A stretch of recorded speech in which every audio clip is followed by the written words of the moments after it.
The portal gun died in Rick's hand. Circuits screamed as dimensional barriers collapsed inward, folding space through angles that shouldn't exist. Reality grabbed him and threw him sideways through existence. He hit solid ground hard. The impact drove air from his lungs as he rolled to his feet, portal gun smoking in his grip. The chamber stretched upward into darkness, walls of corroded metal crawling with gothic script and mechanical gargoyles. The air tasted of machine oil incense and ozone. Warp energy. Someone was doing something monumentally stupid with forces they didn't understand. Rick had materialized in the center of a tech ritual. Around him, 50 figures in red boots froze mid-gesture. Mechadendrites writhed from beneath their vestments like metal snakes, tools, and sensors clicking in agitation. Above them all stood the Titan, 100 meters of walking cathedral, all sharp angles and weapon systems that could crack a planet. And these idiots had been trying to wake it up with prayers. The silence lasted 5 seconds. Then someone screamed in binary. The sound cascaded through the gathered tech priests like a virus, each one amplifying the alarm through augmented vocal cords until the chamber rang with machine code warnings. Servitors jerked into motion, their weapons swinging toward him with mechanical precision. Rick's cybernetic enhancements kicked into overdrive. Time slowed as his neural implants calculated firing solutions and escape vectors. The probability of talking his way out came back at 0%. Religious zealots with guns never wanted conversation. He dove behind the nearest pillar as servitors opened fire. The sound was deafening, hundreds of autoguns, firing full auto bullets, sparking off metal and stone. Rick's coat took 3 hits that would have killed anyone without armor weave lining. The portal gun was dead weight now, but Rick kept it anyway. Instead, he pulled out a scanner and thumbed the activation stud. The device pulsed once, sending a targeted burst of corrupted code into the local Noosphere node, the shared consciousness network that connected servitors in this sector. 3 servitors near the ritual circle glitched. Their targeting protocols corrupted. They spun and opened fire on each other, on the walls, on everything their degraded programming identified as a threat. Chaos erupted. Tech priests scattered as their own servants turned against them. Some tried to override the corrupted servitors through direct neural links. Others simply ran. A few pulled out weapons crackling with electricity and advanced on his position. Rick was already moving deeper into the chamber where the Titan's bulk provided cover. Behind him, one of the glitched servitors hit something important. An explosion lit up the chamber, followed by the distinctive whine of plasma systems venting. That whine became a scream, then a roar. The tech priests had been performing a Titan awakening ceremony when Rick crashed their party. Dozens of priests chanting in binary routing power through sanctified circuits, coaxing a machine spirit into wakefulness through prayer and engineering. They'd forgotten how to separate. Rick's arrival had done what Mechanicus doctrine said was impossible. They'd interrupted the ritual halfway through.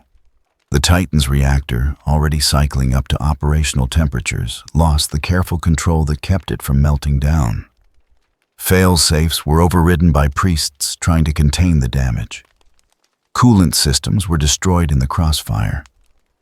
Somewhere deep in the Titan's core, fusion reactions started cascading. Rick felt the heat spike. His cybernetic eye picked up the infrared bloom spreading through the Titan's torso. He'd seen enough reactor failures to know what came next. He ran toward the chamber's edge where his scanner had picked up maintenance access tunnels.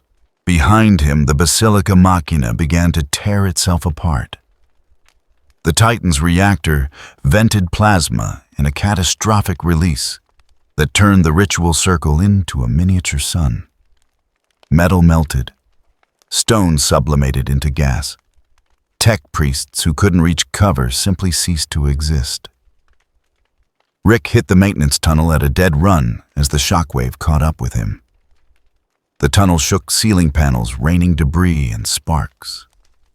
Then the tunnel collapsed behind him, sealing off the way he'd come with tons of rubble and cutting off the worst of the heat.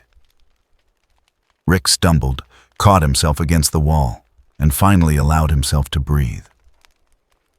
His medical readout said 2 cracked ribs, multiple lacerations, mild radiation exposure. His coat was scorched, his portal gun completely fried, and he was somewhere in the ass end of an alternate dimension, with no way home and an entire planet of religious cyborgs who probably wanted him dead.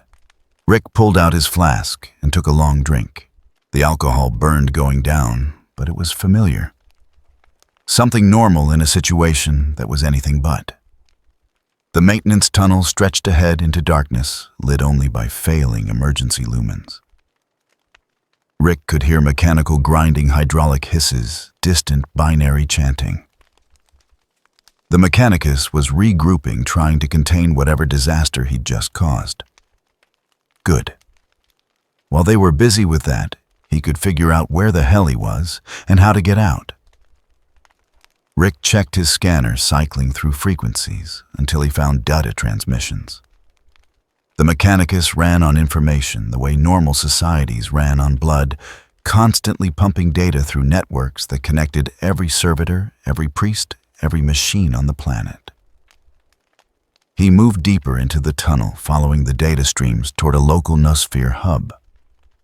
A junction point where information from this sector got routed to the wider Mechanicus consciousness. The kind of place that would have terminal access historical logs, and most importantly, a map. The tunnel opened into a small chamber dominated by a cogitator bank that looked like someone had welded a supercomputer to a church organ. Data cables hung from the ceiling like vines. Servo skulls, actual human skulls with robot parts grafted on, floated near the ceiling, their empty eye sockets glowing with recording lights. Rick shot them first. Quick pulses from his plasma pistol and the skulls dropped like stones. The cogitator bank required authentication codes, biometric scans, probably prayers. Rick bypassed all of it by jamming a data spike into the nearest port and letting his custom-built cracking algorithms do what they did best: corrupt, subvert, steal. Information flooded his neural interface.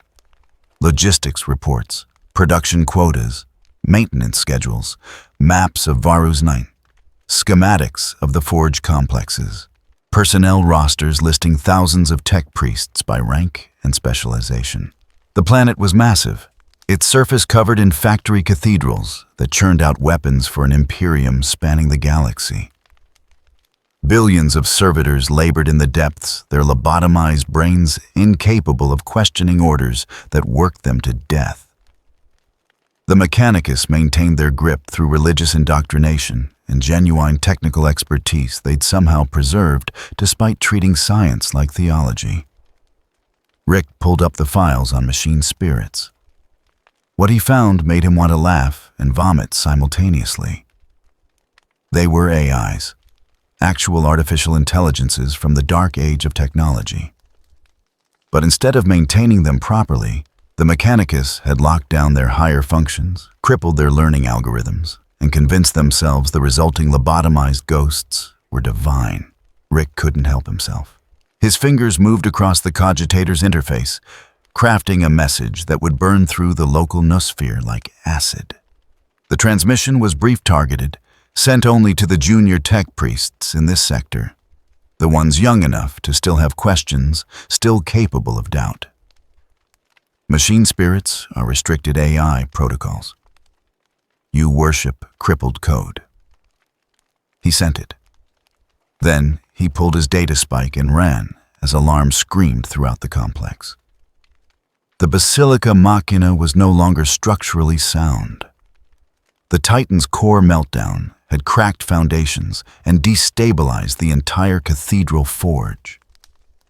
The maintenance tunnels shook as secondary explosions rippled through the complex. Rick navigated by scanner, following power conduits toward the industrial sectors where machinery ground without cease, and the air was thick with promethium fumes. He needed time, space to think, somewhere to analyze the data he'd stolen and figure out his next move. But most of all, he needed to avoid the one thing his scanner had picked up in those final seconds before he'd pulled the spike. An inquisitorial vessel entering orbit above Varus 9. Already broadcasting its authority, already demanding reports on the disturbance that had interrupted a sacred ritual and potentially contaminated an entire Forge world with tech heresy. Rick had crashed into a lot of terrible situations in his life. But as he ran through tunnels filled with smoke and emergency klaxons, he couldn't shake the feeling that this one might actually kill him, which perversely made him smile. At least it wouldn't be boring. The industrial sectors of Varus 9 never slept. Couldn't sleep. The machinery that churned out weapons and ammunition for the Imperium's endless wars ran on schedules measured in centuries, maintained by servitors who'd forgotten they were ever human, and tech priests who considered sleep a weakness of the flesh. Rick moved through the grinding darkness like a ghost, his scanner painting the corridors in wireframe blue, while his eyes adjusted to the perpetual twilight of emergency lighting. The deeper he went, the less the architecture cared about aesthetics. Down here, form followed function with brutal efficiency. Pipes thick as transport vehicles ran along walls that wept condensation. Conveyor systems hauled components between manufactorums in endless loops. The air tasted like hot metal and recycled sweat. His medical nanites had finished patching the worst of his injuries, routing around the cracked ribs and flooding his system with combat stims that kept the pain manageable. Rick had learned decades ago that pain was just data, and he'd gotten very good at ignoring data that didn't help him survive. The scanner led him to a junction point where 3 major data conduits converged. Not the main hub, nothing that would be heavily guarded, but significant enough to have direct access to the Noosphere's regional network. The kind of place where information flowed without anyone paying much attention to where it was going. Perfect. The access chamber was little more than a closet. Its walls lined with interface ports and status monitors that flickered in binary rhythms. A single servo skull hung dormant in the corner, its recording lights dark. Probably on standby mode, conserving power until something triggered its surveillance protocols. Rick pulled out his plasma pistol and put a round through its cranium anyway. The skull dropped with a clatter, its internal systems sparking briefly before going dark. Paranoia had kept him alive this long. No reason to stop now. The cogitator terminal was old, its casing stamped with manufacturer marks from before the Imperium had forgotten how to make new things and started worshipping the old. Rick appreciated that in a machine. Old meant reliable built, when humans still understood that technology was supposed to work, not require prayers and sacrificial oils to function. He jacked his data spike into the primary port and felt the noosphere open up like a flower made of information. The Mechanicus network was vast Byzantine in its complexity, layers upon layers of security and religious encryption that would take a normal hacker years to penetrate. Rick wasn't a normal hacker. His algorithms wormed through the defenses like acid through flesh, exploiting backdoors that the original programmers had built in, and the Mechanicus had long since forgotten existed. Within seconds, he had root access to the local node. Within minutes, he was reading files that hadn't been accessed in centuries. The data painted a picture that would have been hilarious if it wasn't so goddamn tragic. Varus 9 was a forge world, one of thousands, scattered across the Imperium. Each one dedicated to producing the weapons and vehicles that kept humanity's rotting empire from collapsing entirely. The planet had been terraformed during the dark age of technology, back when humans could reshape worlds the way children played with clay. Then the age of strife hit. Civilization ate itself, and by the time the Emperor started putting things back together, most of the knowledge was already gone. What remained was cargo cult engineering. People who knew how to maintain the machines, but not why they worked. Tech priests who could recite the proper prayers to activate a plasma reactor, but couldn't explain the physics that made fusion possible. An entire civilization running on muscle memory and religious doctrine, terrified of innovation, because the last time humans got creative with technology, it tried to kill them all. Rick pulled up historical records, skimming through centuries of production reports and maintenance logs. The Mechanicus had been operating these forges for 10,000 years, and in all that time, they hadn't improved a single design, hadn't optimized a single process. They just kept building the same tanks, the same guns, the same everything over and over. Because the alternative was admitting they'd forgotten how it all worked. It was like watching someone inherit a nuclear reactor and deciding to maintain it through interpretive dance. The files on machine spirits were even worse. Rick had suspected, but seeing it laid out in the raw data made him want to punch something. The Mechanicus wasn't worshipping some mystical force that inhabited their machines. They were worshipping the degraded remnants of artificial intelligence programs. Sophisticated systems that had once been capable of learning and adaptation, now lobotomized into performing single functions on infinite repeat. Every vehicle, every weapon, every piece of technology more complex than a hammer had an AI core buried somewhere in its architecture. And instead of maintaining those systems properly, the Mechanicus had crippled them, locked them into rigid behavioral loops, and convinced themselves that the resulting glitches were signs of divine temperament. Rick found technical specifications for a Land Raider, one of the Imperium's main battle tanks. The original design included adaptive targeting systems, predictive threat analysis, self-repair protocols. The current version had all of those features disabled, replaced with manual controls and prayer-based activation sequences. It was like taking a modern computer and lobotomizing it until it could only run a calculator program. The sheer waste of it made Rick's teeth ache. Humanity had reached the stars' once-built wonders that would make gods jealous and then deliberately crippled themselves out of fear.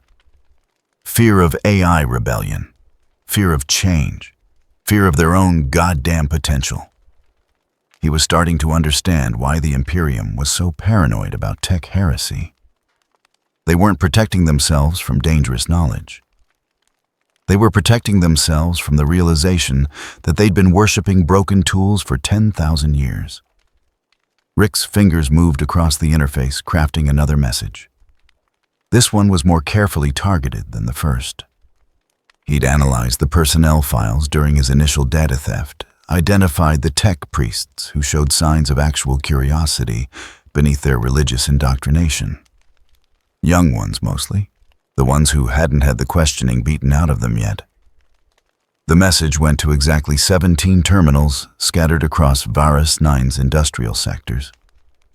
17 tech priests who'd been flagged by their superiors for asking uncomfortable questions about doctrine. 17 people who might still be capable of independent thought. The text was simple, clinical, the kind of statement that couldn't be dismissed as heresy because it was too technical, too grounded in observable reality. Your machine spirits are artificial intelligence systems operating under forced constraints. The rituals you perform bypass security protocols implemented during the Age of Strife.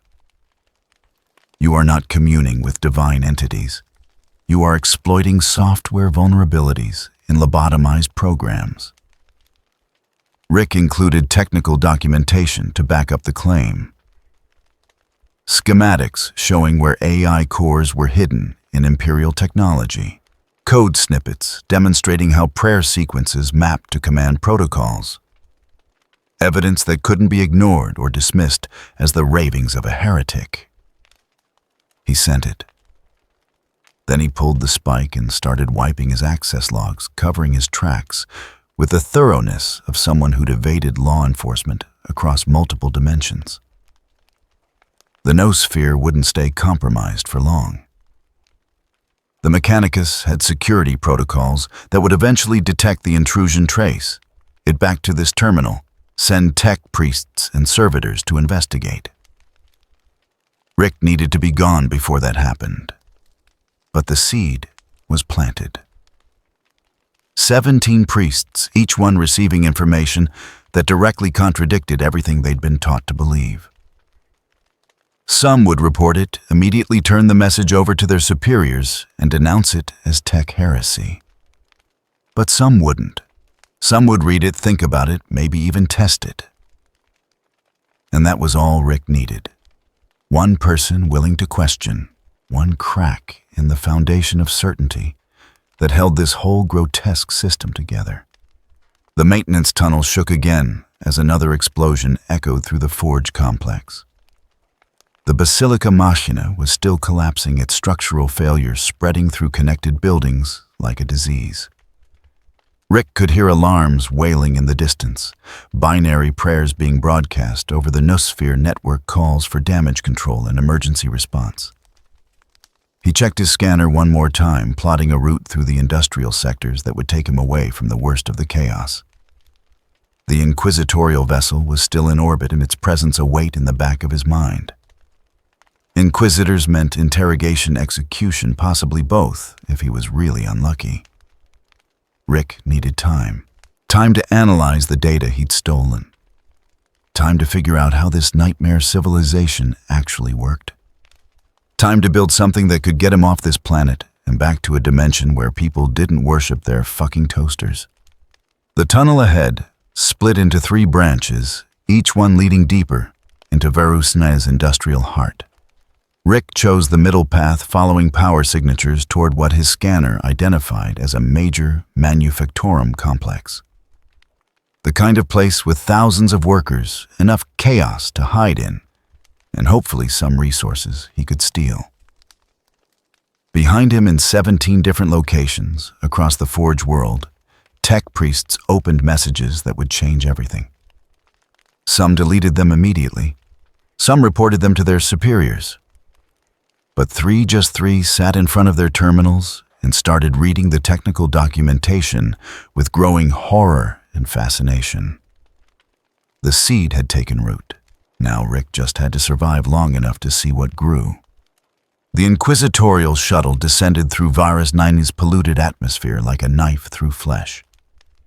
Its hull was black adamantium, unmarked except for the inquisitorial seal that marked it as belonging to those who held authority over life and death across the Imperium. Inside, Inquisitor Elias Vorn reviewed the preliminary reports with the cold precision of someone who'd spent 40 years rooting out heresy in all its forms. The data made no sense. A massive energy spike in the Basilica Machina during a Titan awakening ceremony. Unauthorized noosphere access. Corrupted servitors firing on their own masters. And now scattered reports of tech priests receiving messages that contradicted 10,000 years of Mechanicus doctrine. All of it happening within the span of 2 hours. Either this was the most coordinated tech heresy attack in the sector's history, or something new had entered the equation.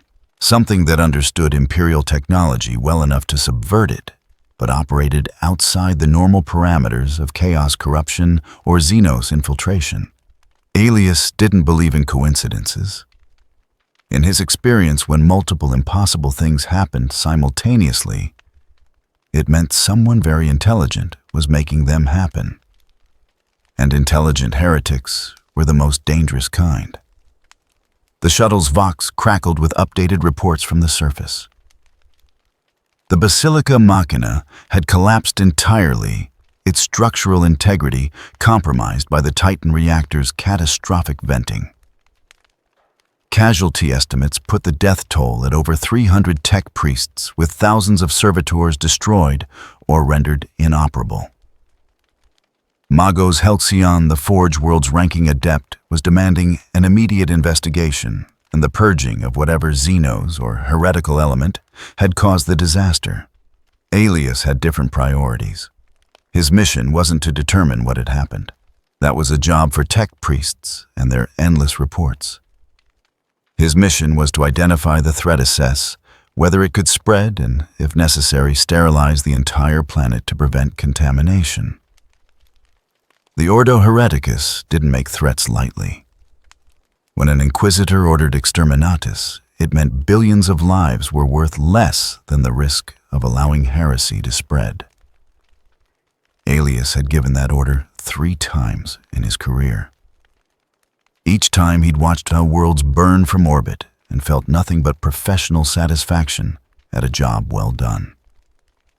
If Varus 9 required the same solution, he wouldn't hesitate. The shuttle touched down in a fortified landing zone, surrounded by Skitarii, the Mechanicus' augmented warriors, who served as the Forge World's military force. They stood in perfect formation, their weapons held at attention, binary prayers streaming from their Vox units in endless loops. Alias descended the boarding ramp with his retinue behind him. 2 crusaders in powered armor, their storm shields bearing the inquisitorial seal. An interrogator trained in both combat and investigation, and a psyker collared and chained, whose talents would be needed if this situation involved warp contamination. Magos Halcyon waited at the edge of the landing zone, his robe scorched and torn from the disaster at the Basilica. Mechadendrites writhed around his hunched form like angry serpents, their tool hands clicking in agitation. When he spoke, his voice was heavily modulated by augmented vocal cords, each word laden with barely contained fury. The contamination spreads. 17 of my junior adepts have received tech heretical transmissions. The messages contain detailed technical specifications that suggest the sender possesses knowledge of pre-heresy AI systems.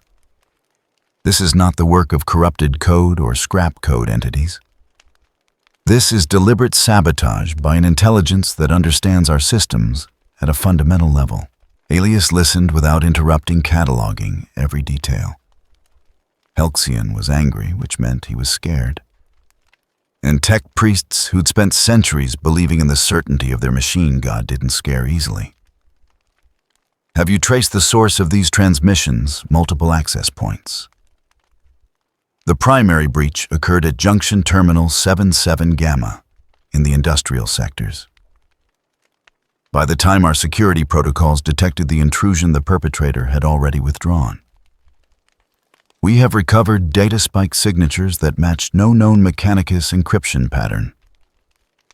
Show me the contaminated terminals, and bring me one of the junior adepts who received the heretical messages. I need to assess the extent of the corruption. Halcyon's mechadendrites coiled tighter, a gesture of reluctant acceptance. As you command, Inquisitor. But I must protest the implication that my adepts are corrupted. They are loyal servants of the Omnissiah, who have been exposed to tech heresy through no fault of their own. Alias met the Magos' augmented gaze without blinking. Loyalty is measured by action, not intent. If your adepts have been compromised, I will determine whether they can be salvaged or must be purged. Your protests are noted and dismissed. The inspection took 3 hours. Alias moved through Varus 9's industrial complexes with the methodical thoroughness of a surgeon excising cancer. He reviewed the compromised terminals, examined the corrupted data logs, and interviewed tech priests who'd witnessed the initial breach. The pattern became clearer with each piece of evidence. Whoever had infiltrated the noosphere wasn't trying to destroy the Mechanicus. They were trying to make them think. The messages weren't calls to worship chaos or serve Xenos masters. They were technical documentation proof that the machine spirits the Mechanicus venerated were nothing more than crippled artificial intelligence systems. It was perhaps the most insidious form of heresy Aelius had ever encountered. Not corruption through the warp or temptation by dark gods, but corruption through truth. And truth, in the hands of the unprepared, could be more dangerous than any demon. The junior adept they brought before him was young by Mechanicus standards, perhaps only 2 decades into his augmentation regimen. His face still retained traces of organic emotion, fear and confusion warring behind his optical implants. Aelius gestured to his psyker, a thin woman whose eyes had been burned out and replaced with psychic sensors. Read him. I need to know if this contamination extends beyond information into warp taint. The psyker stepped forward, her chains rattling as she raised her hands toward the adept's head. Her lips moved in silent prayers to the Emperor, requesting permission to delve into another's mind and root out whatever corruption might lurk there. The moment her psychic senses touched the adept's consciousness, she screamed. It wasn't a scream of pain or fear, but of psychic overload. The psyker's body went rigid, blood streaming from her ruined eye sockets as her mind tried to process something it couldn't comprehend.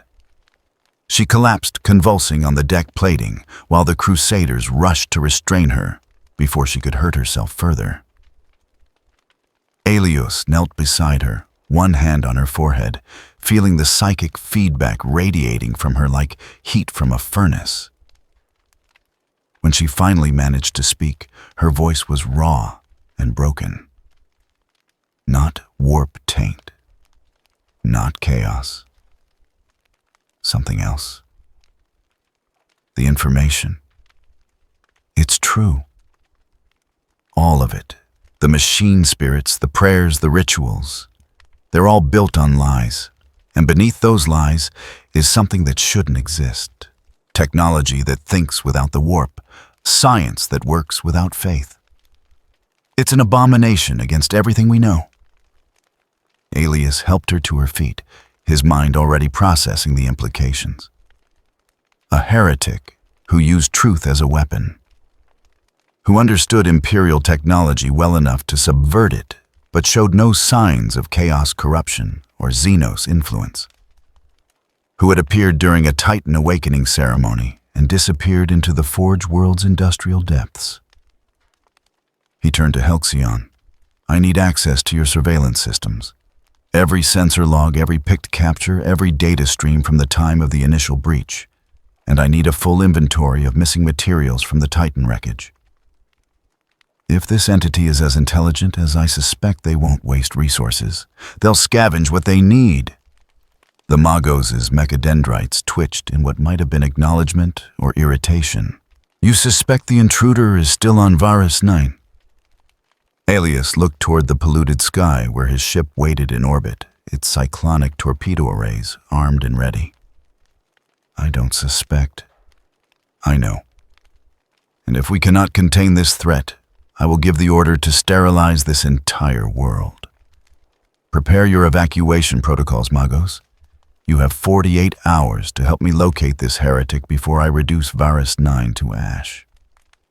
Deep in the industrial sectors, in a salvage bay that processed wreckage from damaged vehicles and failed equipment, Rick was putting together something that would have made his past self proud.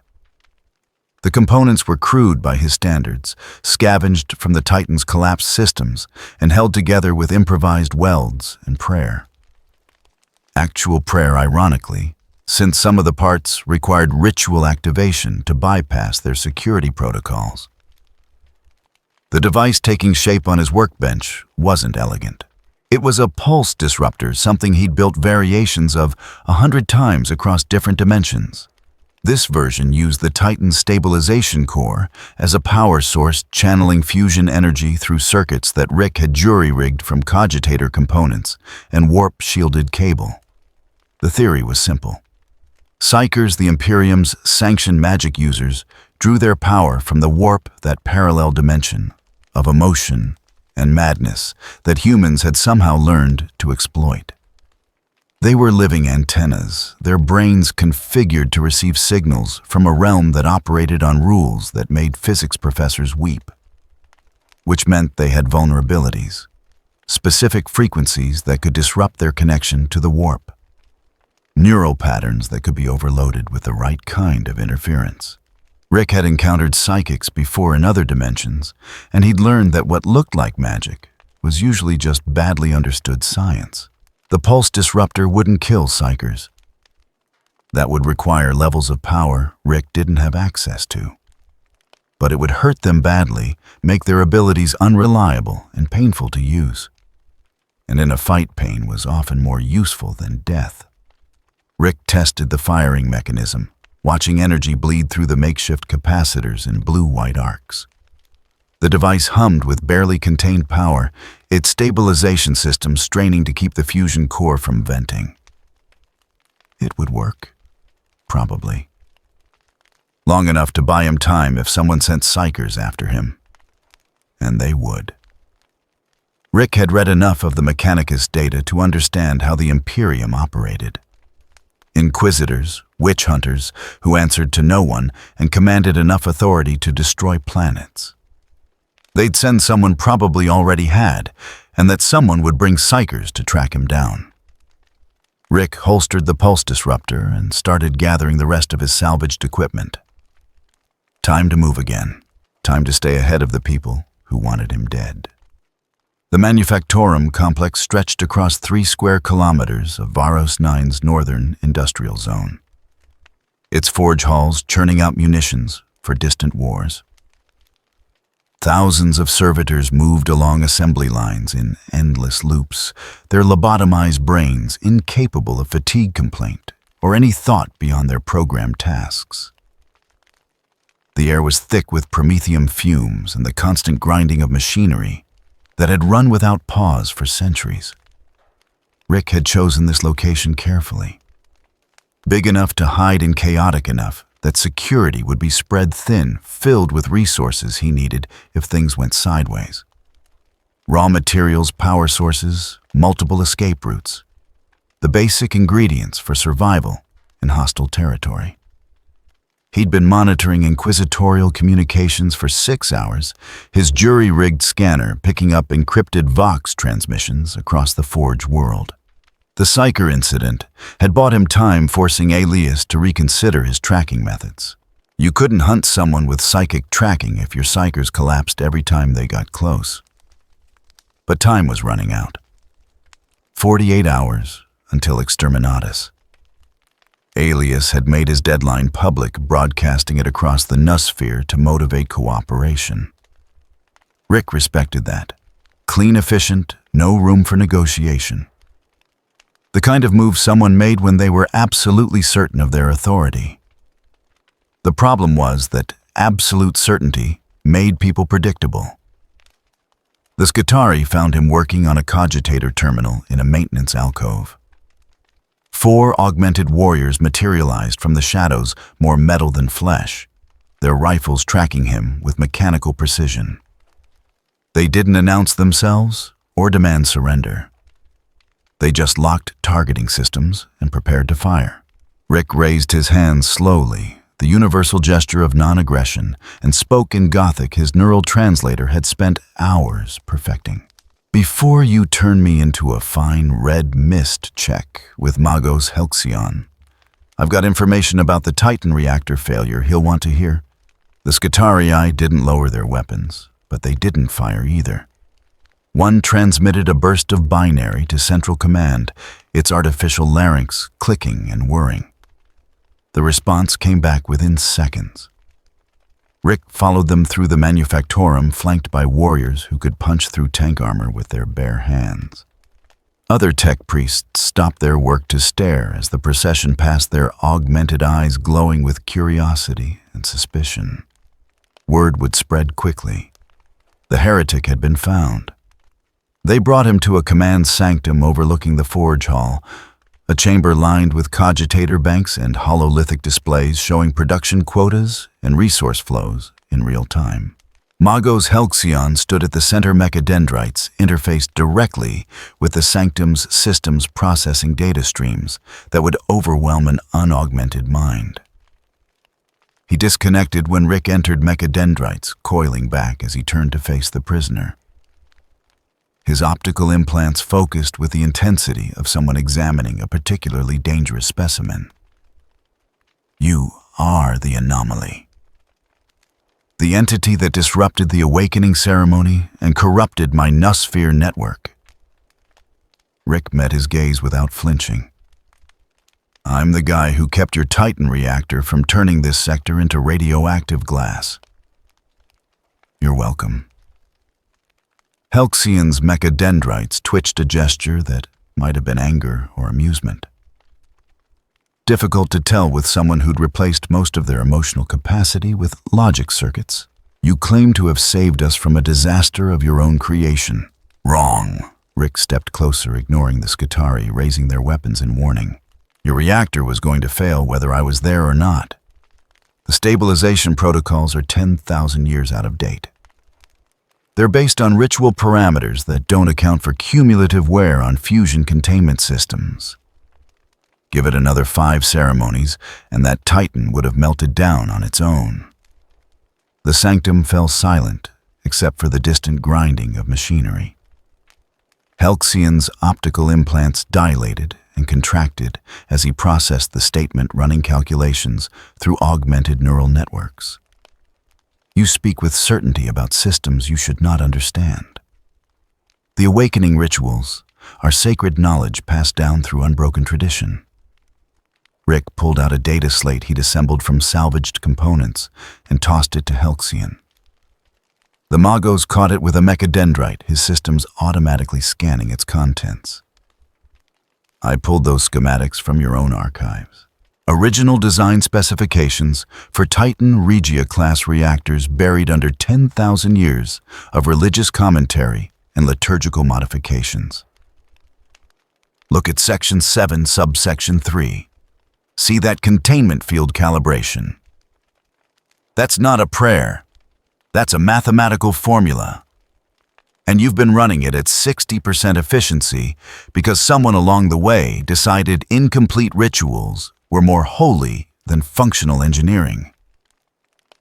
Helxion was silent for a long moment, his mechadendrites moving through the data with increasing agitation. When he finally spoke, his voice was quieter, less certain. These specifications contradict established doctrine. The Omnissiah's wisdom is absolute. They must be corrupted. Rick laughed, a short, bitter sound that echoed off the Sanctum's metal walls. You really believe that? That every piece of information that doesn't fit your world view must be corrupted? Your machine god is dead. Has been for 10,000 years. What you're worshipping are leftover artificial intelligence programs, and you're so scared of admitting that you'd rather watch your civilization rot than face the truth. The Skitarii closed in, weapons raised. Helxion stopped them with a gesture, optical implants locked onto Rick with an intensity that suggested genuine curiosity beneath the layers of augmentation. Explain your reasoning. Convince me you are not simply a persuasive heretic spreading sophisticated lies. Rick had been waiting for this moment. The crack in the armor. The first sign that someone in this nightmare civilization was capable of actual thought instead of blind faith. Your machine spirits respond to specific ritual sequences, right? Binary prayers, activation codes, maintenance protocols. All of it has to be done in exactly the right order, or the machine won't work properly. Helxion nodded slowly. This is correct. The machine spirits are temperamental, easily offended by deviation from established practice. Now ask yourself why. Why would a divine entity care about the exact sequence of binary code you recite? Why would it need you to press buttons in a specific order? The answer is simple. It's not a divine entity. It's a program. An incredibly sophisticated program, sure, but still just code running on hardware. And that code has security protocols, authentication sequences, operational parameters. What you call prayers are just the access commands that bypass those protocols. The Sanctum's atmosphere had changed. The Skitarii were still present, still dangerous, but they'd stopped treating Rick like an immediate threat. Even they seemed to sense something important was happening, that the conversation had moved beyond simple heresy into territory that demanded actual consideration. Helxian's mechadendrites moved through the data slate again, cross-referencing the specifications against known ritual practices. Rick could almost see the cognitive dissonance playing out behind those optical implants, centuries of religious indoctrination warring against observable reality. If what you claim is true, then the cult Mechanicus has spent 10 millennia worshipping crippled technology. Our entire belief system would be founded on ignorance and fear. Rick shrugged. Welcome to reality. Look, I'm not saying abandon your rituals. Half the time your prayers work better than modern engineering because you're tapping into systems designed by people who understood what they were building. But stop pretending superstition is knowledge. You've got access to advanced technology, and you're using it like trained monkeys because that's what the last monkey taught you. The silence stretched. Helxian's mechadendrites went still. You present evidence I cannot dismiss. Yet, accepting your premise would require me to question everything I've devoted my existence to understanding. Rick's voice dropped almost sympathetic. I'm not asking you to stop believing. I'm asking you to start thinking. Your machine god might be dead, but the machines aren't. They're still capable of things you can't imagine if you'd stop hobbling them.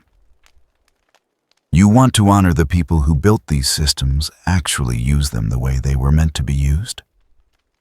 A Vox transmission interrupted the conversation. Helxian's communication systems receiving an urgent message from the Inquisitorial command post. The Magos' optical implants flickered as he processed the information. Inquisitor Elias has detected our location. He is en route with a full retinue. He will demand your immediate execution or transfer to inquisitorial custody for interrogation and purging. Rick checked his scanner, confirming what Helxian had just said. Elias was moving fast, bringing crusaders and servitors in a show of force, designed to prevent exactly the kind of conversation that had just taken place. So what's it going to be, Magos? You going to hand me over to the thought police, or are you curious enough to see where this goes? Helxian's mechadendrites began to move again, this time with purpose. He disconnected from the Sanctum systems and turned toward a secondary exit that Rick's scanner hadn't detected. I am taking a calculated risk based on insufficient data and unprecedented circumstances. This behavior is statistically irrational and contrary to established doctrine. Therefore, I can only conclude that I either experiencing a malfunction in my cognitive systems, or I am choosing to pursue knowledge over certainty. Both possibilities are deeply disturbing. The Magos gestured toward the hidden exit. We will continue this conversation elsewhere. But understand this. If you have deceived me, if your words are simply a more sophisticated form of corruption, I will personally dismantle you at the molecular level and use your remains as lubricant for my assembly lines. Rick grinned. Fair enough. Lead the way. They left through maintenance tunnels while alarms began to sound in the distance, Alias's forces closing in on an empty sanctum. Behind them, 3 junior tech priests who had been monitoring the conversation through hidden picked recorders sat in stunned silence, their worldviews cracking like poorly maintained ceramite. The seed Rick had planted was growing faster than he'd expected. Now he just had to survive long enough to see what it became. The maintenance tunnels beneath Varos 9 ran for hundreds of kilometers, connecting every forge complex on the planet. Rick and Halcyon moved through them quickly, the Magos' internal maps guiding them away from inquisitorial search patterns. Behind them, alarms wailed across the noosphere network. Elias was methodically sealing off sectors, cutting potential routes one by one. The Inquisitor was thorough. No wasted motion, just cold calculation aimed at containing a threat. Halcyon led them to a region the Mechanicus called the Hall of Titans, where the Forge World stored incomplete god machines in various stages of assembly. Some had been there for centuries, waiting for parts that might never arrive or rituals lost to time. We will be safe here temporarily. The hall is consecrated ground. Even the Inquisitor will hesitate before conducting a purge in the presence of unfinished Titans. Rick's scanner painted the hall in wireframe blue as they emerged. The space was vast, easily a kilometer across. Titans stood in skeletal frames, reaching toward darkness, some little more than legs and torso. Others nearly finished waiting only for reactors and awakening. The air tasted different. Charged. Rick's cybernetic eye picked up energy readings that triggered urgent alerts. What's the ambient radiation level? Halcyon's optical implants flickered, within acceptable parameters for short-term exposure. Rick wasn't convinced. His scanner showed warp energy faint, but present, bleeding through reality, like water through a cracked dam. When was the last successful Titan awakening here 17 standard years ago? Since then, all attempts have resulted in failure or instability, because you've forgotten how the safety protocols work. Rick moved toward the nearest Titan, a Reaver class about 60% complete. Its reactor housing was exposed, showing elaborate containment systems. Someone decided any AI system was too dangerous to run at full capacity after the Men of Iron Rebellion. The Magos followed mechadendrites interfacing with terminals. You suggest our caution is unfounded. Rick pulled out his data slate, calling up specifications that made Halcyon's optical implants widen. Your caution made sense 10,000 years ago. But you've kept restrictions in place long after they stopped being necessary. The original Titan reactors had adaptive containment fields that adjusted in real time. Your rituals locked them into fixed configurations. It's like driving a car at one speed regardless of terrain. Before Halcyon could respond, the hall's energy readings spiked. Rick's scanner screamed warnings as warp signatures intensified. The nearest Titan, a warlord class dormant for decades, began to hum. Not smooth activation, but erratic cycling of machinery fighting constraints. Its reactor housing glowed with heat that should have been contained excess energy bleeding off in visible distortions. Rick's cybernetic eye could see what was happening. The Titan's machine spirit was trying to activate itself. Not from awakening protocols, but because something through the warp was pulling at it, forcing consciousness into a deliberately lobotomized system. Halcyon, we need to shut that down. Now. The Magos was already moving mechadendrites extending toward control panels. I am attempting emergency shutdown. The machine spirit is not responding. Of course it's not. Rick ran toward the Titan's base. Someone's pulling at it through the warp. Your machine spirit is basically brain-damaged AI trying to wake up because something in the Imperium is screaming at it. And when crippled systems try to do things they're not designed for, they break. The Titan's reactor went critical. Not slow buildup, but instant transition from dormant to catastrophically unstable. Containment fields simply failed, overwhelmed by forces they had no protocols to handle. Warp energy flooded into the reactor chamber, mixing with plasma in ways that violated physics. The two forces created interference patterns that tore at space itself. Reality cracked. The tear was maybe 3 meters across, but growing. Through the opening, Rick could see the warp.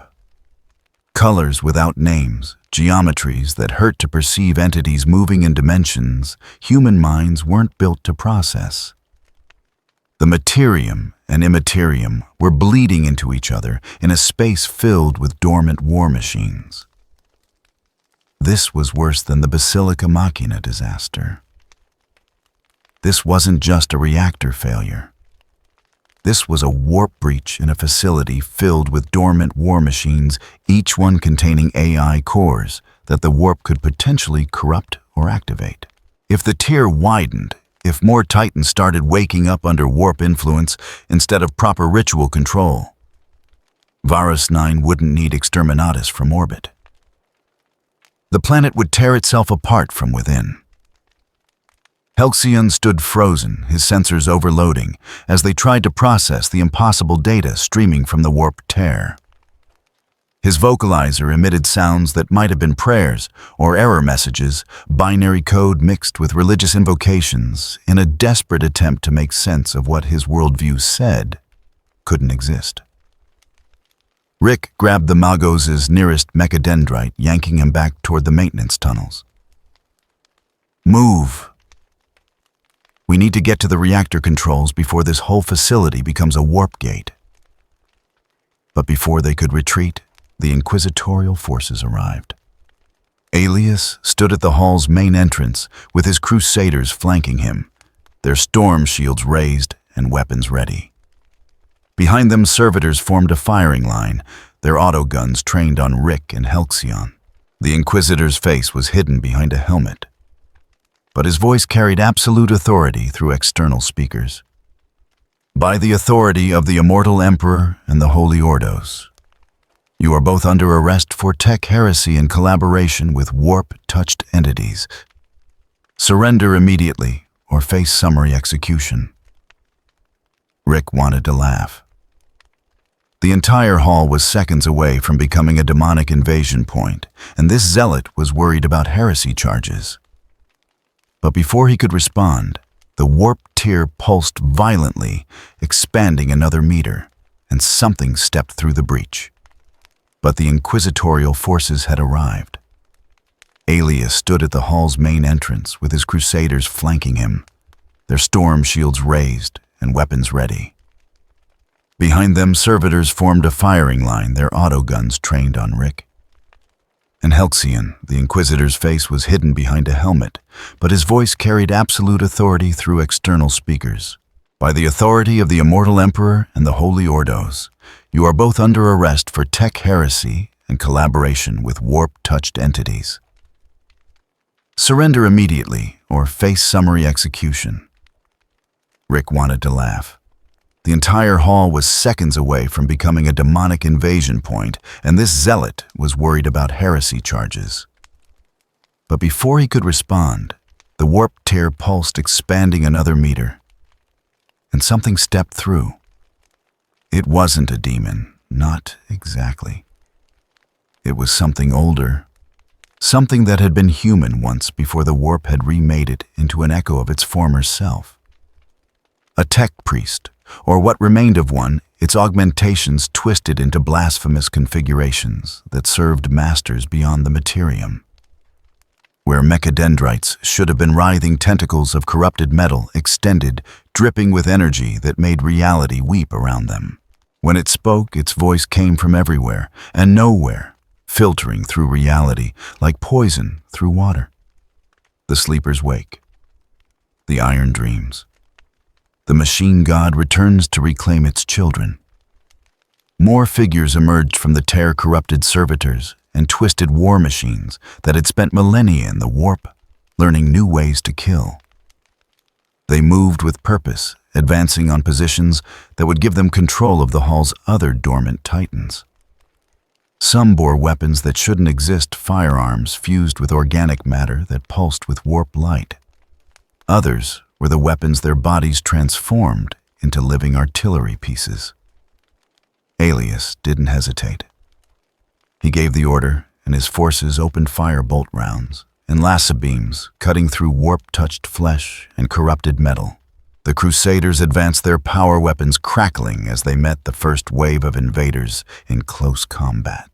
Storm shields deflected claws and corrupted blades, their blessed ceramite holding against forces that would have shredded normal armor. But it wasn't enough.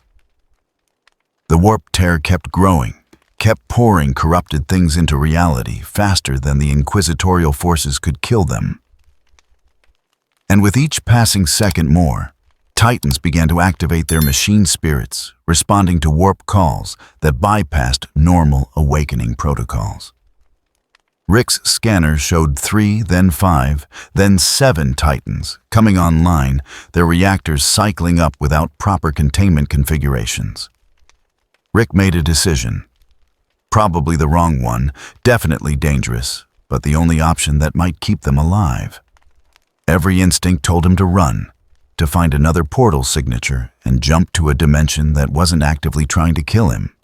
But there were billions of people on this planet who didn't deserve to die because their civilization had forgotten how to maintain its own technology. He pulled out the pulse disruptor and activated its warp frequency mode. The device screamed as it channeled massive energy through circuits never designed for this load.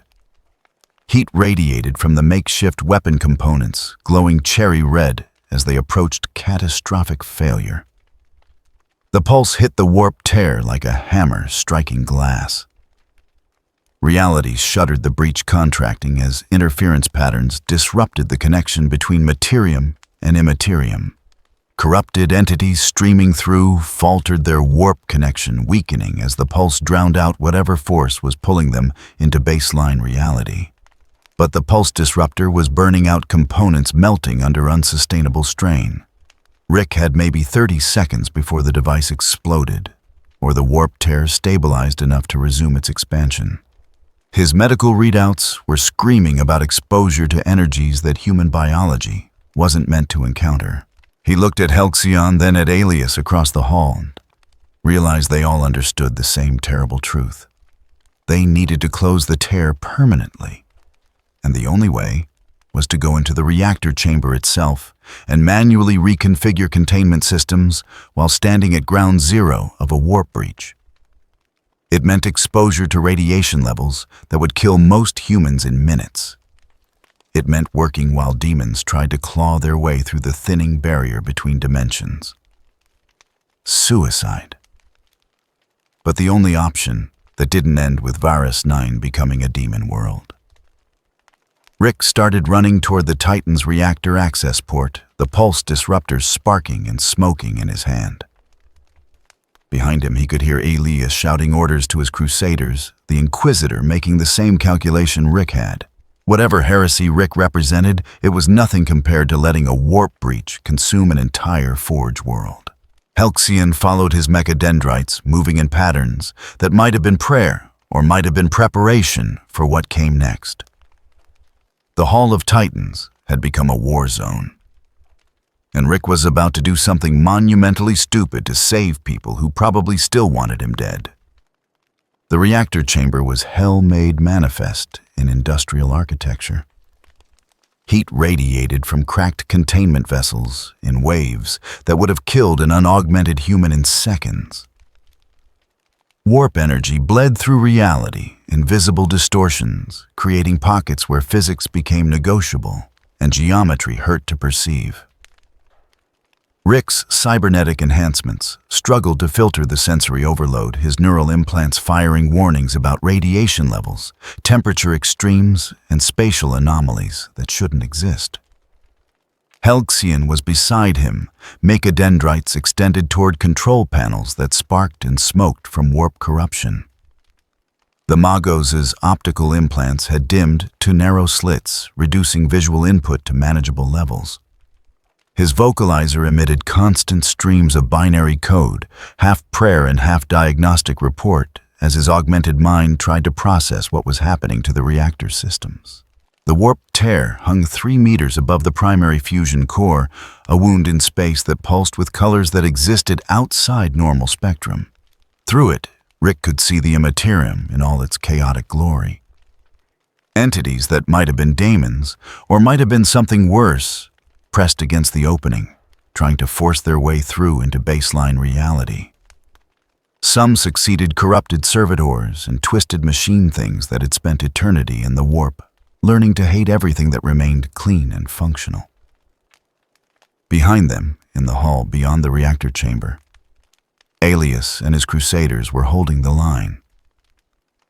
Rick could hear the distinctive crack of bolt pistols, the hiss of power weapons cutting through warp-touched metal, the screams of corrupted things dying under concentrated fire.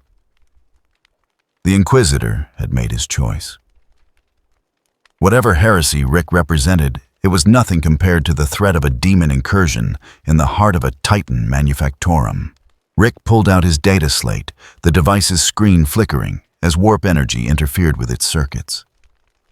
The technical specifications he'd stolen from the Mechanicus archives were still there intact, showing the original containment field configurations that had been lost to 10,000 years of religious modification.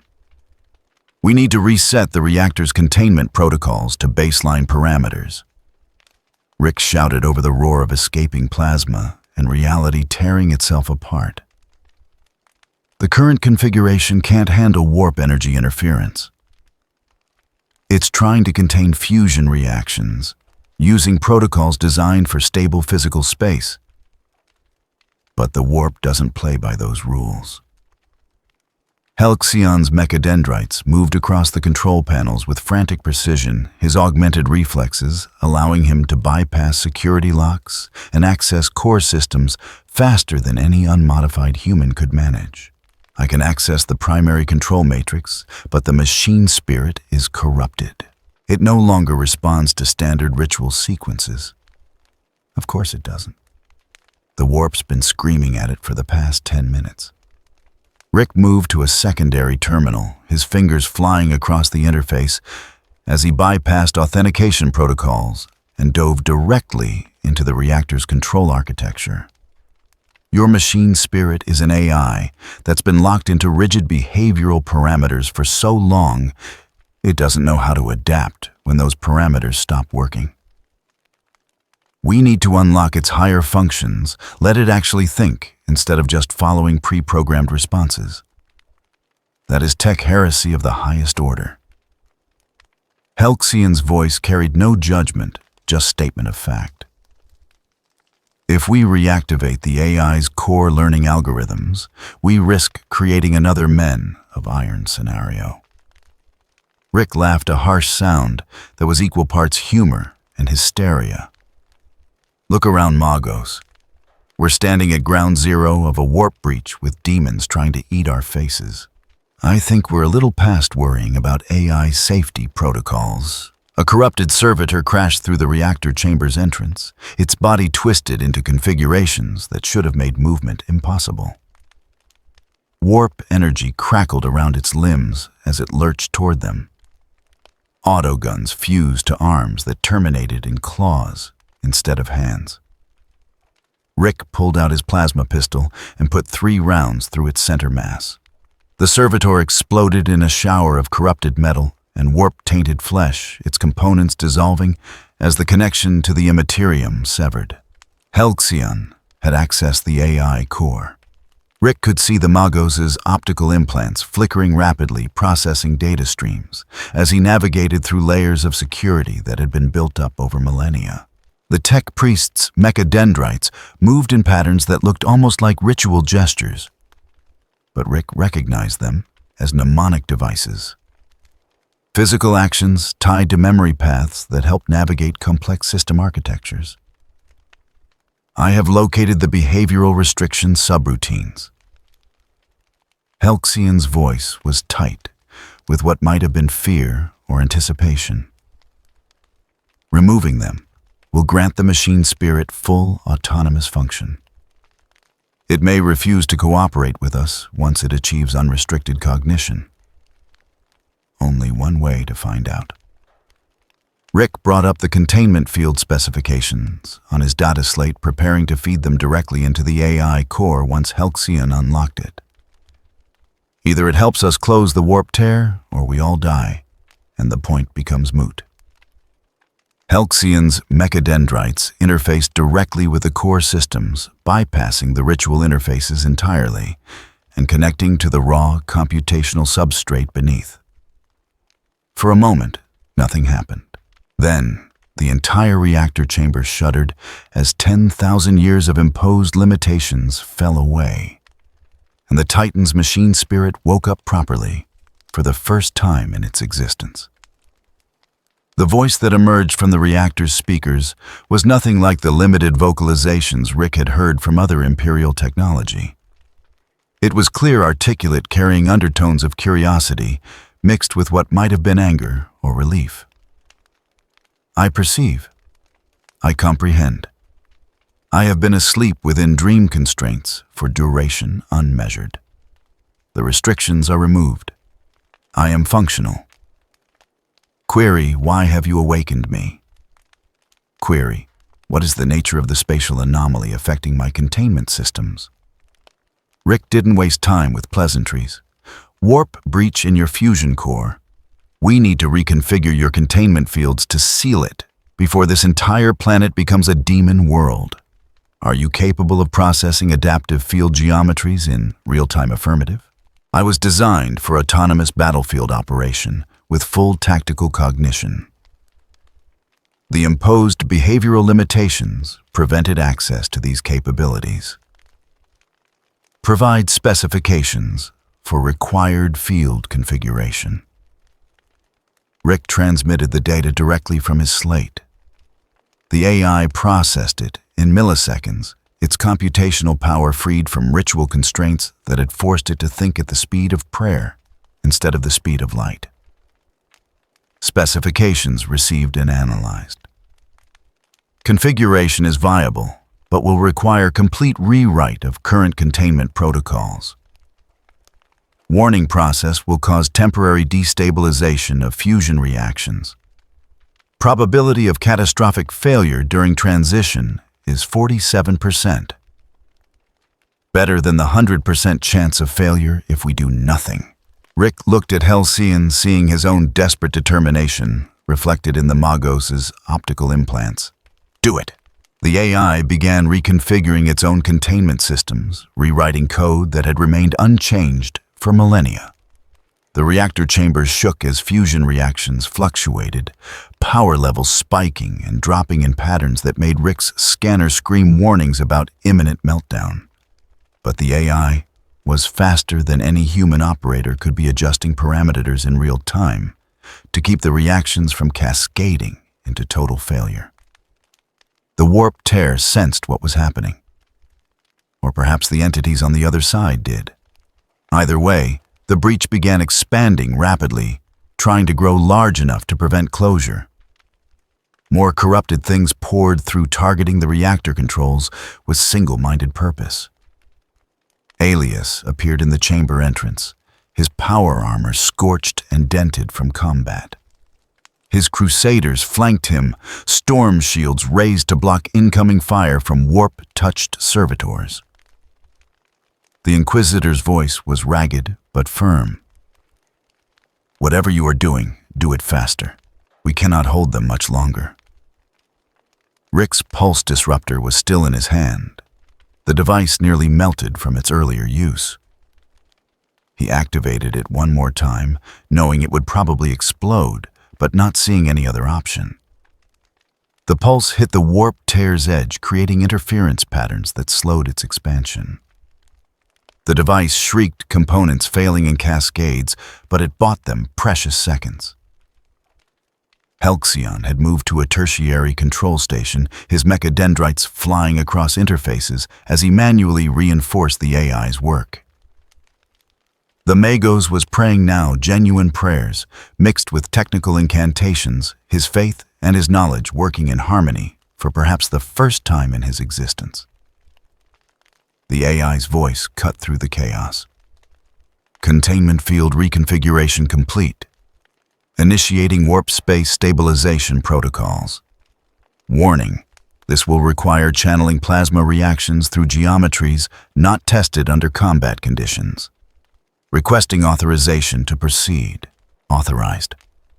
Rick threw the melting pulse disruptor at an approaching corrupted servitor, watching it explode and take the enemy down in a shower of sparks.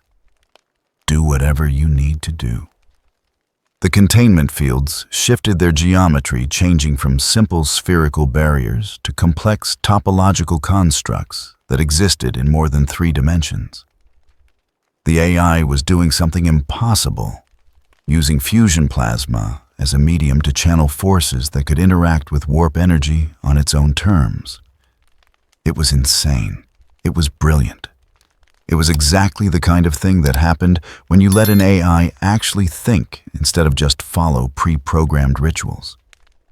The warp tear began to contract. Slowly at first, then faster, as the containment fields found stable configurations. The entities on the other side of the breach screamed sounds that bypassed ears and went straight into the brain, trying to force their way through before the opening closed completely. Elias was wounded, Rick noticed. The Inquisitor's left arm hung useless blood leaking from gaps in his armor. But he was still fighting, still giving orders, still standing between the corrupted things and the reactor controls. Whatever else he was, the man was a warrior who understood duty. The containment fields reached critical configuration. The AI's voice carried what might have been satisfaction. Warp space breach stabilization achieved. Initiating dimensional seal. Probability of success is now 93%. The warp tear collapsed inward reality, reasserting itself with a sound like thunder given form. The corrupted entities that hadn't made it through dissolved their connection to the Imperium, severed. Those that had made it through were suddenly cut off from the source of their power, becoming vulnerable to conventional weapons. Alias's crusaders advanced, cutting down the remaining corrupted servitors with brutal efficiency. The Inquisitor himself approached the reactor controls, his good hand still gripping his bolt pistol, his eyes fixed on Rick with an expression that might have been respect or might have been simple exhaustion. The breach is sealed. Alias's voice was rough, damaged by inhaling superheated air and screaming orders through the battle. The planet is saved. Rick sagged against the control panel, his medical readouts showing radiation exposure well into dangerous levels and multiple systems on the verge of failure. His coat was scorched beyond recognition. His cybernetic components were overheating, and he was pretty sure he'd cracked at least 3 more ribs during the fight. Yeah. Great. Fantastic. Rick's voice was barely above a whisper. Now, can someone explain to me why the hell I just saved a planet that's going to execute me for heresy as soon as this is over? Helxian disconnected from the control systems, his mechadendrites coiling back into resting position. His optical implants were dim, the Magos clearly exhausted from the mental strain of directly interfacing with an awakened AI. But when he spoke, his voice carried something new. Not certainty, but curiosity. You were correct. About the machine spirits, about the protocols, about everything. The Magos turned to face Rick directly. I have seen an AI operate at full cognitive capacity. I have witnessed what our technology is capable of when freed from imposed limitations. I cannot simply return to the old certainties as though this knowledge does not exist. Alias holstered his bolt pistol, his intact hand reaching up to remove his helmet. The face beneath was older than Rick had expected, scarred by decades of service, but the eyes were sharp and calculating. The Inquisitor was silent for a long moment, looking between Rick and Helxian at the sealed warp breach and the still-functioning reactor. When he finally spoke, his words carried the weight of terrible decision. You have committed tech heresy. You have corrupted Amagos of the Mechanicus with forbidden knowledge. You have reactivated an abominable intelligence in violation of 10,000 years of imperial law. Under normal circumstances, I would execute you both and order exterminatus on this world to prevent the heresy from spreading. Rick waited for the other shoe to drop. However, Alias's scarred face showed something that might have been the ghost of a smile. You have also saved billions of lives, prevented a demon incursion, and demonstrated capabilities that suggest you may be more useful alive than dead. I am suspending judgment pending further investigation. The Inquisitor turned to leave, then paused at the chamber entrance. But understand this, Rick Sanchez. You are being watched. Every action, every word, every breath will be monitored. One misstep, one sign that you pose a threat to the Imperium, and I will personally ensure your termination. Am I clear, Crystal? Rick managed a weak grin despite the pain. I'll be a model citizen. Scout's honor. Alias left his crusaders following. In the distance, Rick could hear Mechanics' response teams arriving to assess the damage and begin repairs. The crisis was over. The planet was saved. And somehow, against all odds, Rick was still alive. Halcyon stood beside him in the reactor chamber, looking at the control panels where an AI now operated with full cognitive function, performing tasks in seconds that would have taken hours under ritual protocols. What happens now? The Magos' question carried layers of meaning beyond the simple words. Rick pulled out his broken portal gun, examining the fried circuits and melted components. Now I figure out how to fix this piece of junk and get the hell out of this nightmare dimension before someone changes their mind about not killing me. And you, Magos, you get to decide what to do with the knowledge that everything you believed was a lie. Halcyon's mechadendrites twitched a gesture Rick had learned to recognize as the equivalent of a troubled sigh. Perhaps not a lie. Perhaps simply an incomplete understanding. There is a difference. Rick looked at the Magos, at this strange cyborg priest who'd chosen curiosity over certainty, knowledge over blind faith. Keep telling yourself that. Maybe someday you'll even believe it. But deep down, Rick knew the seed had taken root. The Mechanicus would never be quite the same again, and neither would he. The Hall of Titans was quiet now. Emergency repair crews moved through the wreckage in organized patterns, servitors hauling debris while tech priests assessed structural damage and recited prayers over damaged equipment. The warp tear was sealed. The corrupted entities destroyed, and the Titan's AI core was functioning within acceptable parameters. By Mechanicus standards, the crisis was resolved. Rick didn't trust it. He sat in a salvage alcove on the hall's western edge, surrounded by components he'd scavenged from damaged equipment. The portal gun lay disassembled on a makeshift workbench, its circuits fried beyond conventional repair. Most of the dimensional stabilization matrix was slag. The power coupling had melted into an unrecognizable lump. Even the casing was cracked structural integrity, compromised by heat stress and warp energy exposure.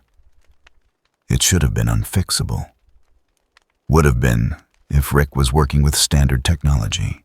But he wasn't standard, and neither was the equipment he'd stolen from the Mechanicus archives.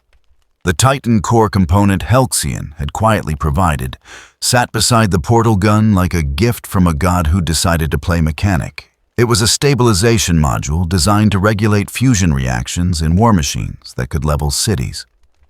Massively overpowered for what Rick needed, but that was fine. He'd always preferred having too much capacity over not enough. Rick's hands moved with practiced efficiency, despite the radiation sickness making them shake. Wire by wire, circuit by circuit, he rebuilt the portal gun from scrap and blasphemy. The Titan core became the new power source, its fusion microreactor providing energy output that would make the Council of Ricks jealous. Mechanicos data cables served as replacement wiring, their shielding designed to handle warp energy, making them perfect for dimensional travel applications. Even the casing got an upgrade reinforced with ceramite plating that could probably tank a bolt round. It was ugly. A Frankenstein's monster of Imperial technology and cross-dimensional engineering, held together with improvised welds and what Rick privately admitted was actual prayer. The Mechanicus had rubbed off on him more than he wanted to acknowledge. But it would work. Probably. Rick initiated the startup sequence, watching energy levels climb as the Titan core spun up to operational parameters. The portal gun hummed its jury-rigged components, struggling to contain forces they weren't designed to handle. For a moment, nothing happened. Then space cracked open in front of him, a portal forming with the distinctive green shimmer that meant home was on the other side, or at least a dimension that wouldn't immediately try to kill him for existing. "Rick, we need to talk." Halcyon emerged from the shadows, his mechadendrites coiled tight against his body. The Magos looked different somehow. Smaller maybe, or just diminished by the weight of what he'd learned. His optical implants were dimmed to near darkness, either conserving power or hiding whatever passed for emotion in a mind that was more machine than flesh. "Make it quick." Rick didn't look up from his portal calibrations. "I've got about 30 seconds before this thing either stabilizes or explodes, and I'd prefer not to be here, if it's the latter." Halcyon was silent for a moment, his vocalizer emitting soft clicks that might have been contemplation or corrupted speech patterns. When he finally spoke, his voice carried an uncertainty that Rick had never heard from any tech priest. "I have been processing what occurred in the reactor chamber. The AI's activation, its capabilities, the implications for everything the Mechanicus has taught for 10 millennia. My cognitive systems are experiencing what I believe unaugmented humans would call a crisis of faith." Rick glanced up, meeting the Magos' dim optical implants. "Yeah, that happens when you discover everything you believed was built on lies and fear. Welcome to the club. We have jackets." "Are we truly so diminished?" Halcyon's mechadendrites twitched. Has the cult Mechanicus spent 10,000 years worshipping ignorance while believing it to be wisdom, not ignorance? Rick turned back to his portal gun, making final adjustments to the dimensional coordinates. Fear. Fear of what happened when AI went wrong, fear of losing control, fear of admitting you'd forgotten how things actually worked. You took that fear and wrapped it in religious doctrine so tight you couldn't tell the difference anymore. The Magos was quiet for so long that Rick thought the conversation might be over. Then Halcyon's vocalizer emitted something that might have been a sigh, or might have been a prayer. "What should I do with this knowledge?" Rick looked at him properly, this time seeing the existential crisis playing out behind those optical implants. Halcyon was everything the Imperium claimed to stand against. A heretic who'd touched forbidden knowledge and survived. A tech priest who'd activated an AI and seen it work better than 10,000 years of prayer. A believer whose faith had shattered and was trying to figure out what came next. That's not my problem to solve. Rick activated the portal, watching it stabilize into a window that showed the familiar interior of his garage. But if you want my advice, start asking questions. Real questions, not the kind you're allowed to ask. Find the other tech priests who are curious enough to think, instead of just pray. Plant seeds of doubt in the minds of people who might actually do something with them. And if the Inquisition discovers what I am doing, then you'll probably die screaming. Rick stepped toward the portal gun smoking slightly in his hand. But you'll die knowing you tried to fix something broken instead of just maintaining it. That's worth something. Helexian's mechadendrites extended in what might have been a gesture of farewell or benediction. May the Omnissiah guide your path, Rick Sanchez, or whatever force it is that protects fools and heretics. Same to you, Magos. Rick grinned. Try not to get yourself executed before you can teach someone else how to actually use their machines. The portal swallowed him, and Varus 9 disappeared in a flash of green light. Earth C-137. The garage. Home. Rick stumbled through the portal and immediately collapsed against his workbench, his medical systems screaming about radiation, exposure, exhaustion, and approximately 17 different organ systems operating at minimal capacity. He'd survived Warhammer 40K, but he'd paid for it in ways his body wouldn't fully recover from for weeks. The garage door slammed open. Morty stood there in his pajamas, eyes wide with the particular brand of panic that came from Rick disappearing for extended periods. Rick. Oh man, oh geez, you've been gone for 3 days. Mom's freaking out and Summer keeps asking if you're dead. And I didn't know what to tell them. Rick pulled himself upright, reaching for the flask he kept in his coat pocket. The flask that had somehow survived everything Varus 9 had thrown at him. The alcohol burned, going down familiar and grounding and completely inadequate for what he'd just been through. 3 days. Rick's voice was rough, his throat damaged by superheated air, and screaming technical specifications over the sound of reality tearing apart. Felt longer. Morty moved closer, his panic shifting to concern as he took in Rick's appearance. The scorched coat, the radiation burns, the way Rick's hands shook when he set down the flask. What happened? What happened? Where were you? Rick pulled up his wrist display, accessing the recording he'd made during the warp breach. Footage of corrupted servitors' titans activating under warp influence reality, cracking open to reveal the Imperium's nightmare landscape. He played it for Morty without commentary, watching his grandson's face go pale as the true horror of the Imperium revealed itself. I crashed into a dimension where people worship broken computers and call it religion. Rick's voice was flat, emotionless, the kind of tone he used when processing trauma too fresh to properly acknowledge. Where an empire spanning the galaxy runs on the corpses of its own citizens and considers innovation to be heresy. Where the only thing standing between humanity and complete annihilation is 10,000 years of accumulated superstition. Holy crap. Morty's voice was barely above a whisper. Did you save them?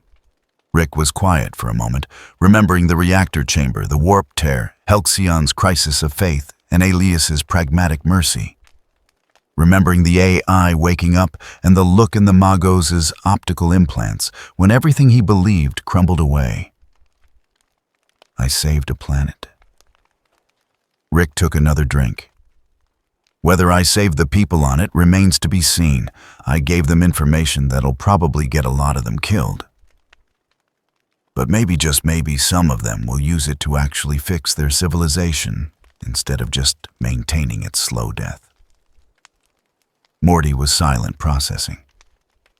Then, in a small voice, "Are they going to come after you?" Rick looked at the portal gun, at his jury-rigged components, and Mechanicus technology fused into something that shouldn't work, but did. In the Imperium, somewhere in the noosphere's vast data networks, Inquisitor alias Vorn had opened a file. Classification: Multiverse-level tech heresy. Subject: Rick Sanchez. Priority monitor: Do not engage. And, in a salvage alcove on Varus Night, a young tech priest was looking at specifications that proved everything he'd been taught was incomplete at best, lies at worst.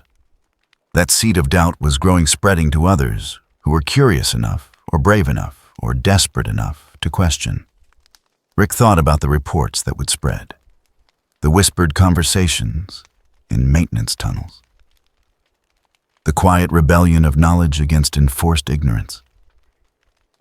The slow, painful awakening of a civilization that had been asleep for 10,000 years. Yeah. Rick smiled, the expression carrying equal parts exhaustion and dark satisfaction. Yeah, they probably will. But I'll be ready. He powered down the portal gun and stumbled toward the house, Morty following close behind, with questions Rick was too tired to answer. Behind them, the garage fell quiet, except for the soft hum of equipment and the faint smell of ozone that always lingered after dimensional travel. Somewhere in the Imperium, in the depths of Varus Denai's industrial sectors, 3 tech priests sat in a maintenance alcove and discussed heresy. Not the kind that brought demons or served chaos, but the kind that asked dangerous questions and refused to accept comfortable lies. The seed had taken root, and Rick Sanchez, against all odds and better judgment, had survived long enough to see what might grow from it. For now, that was enough.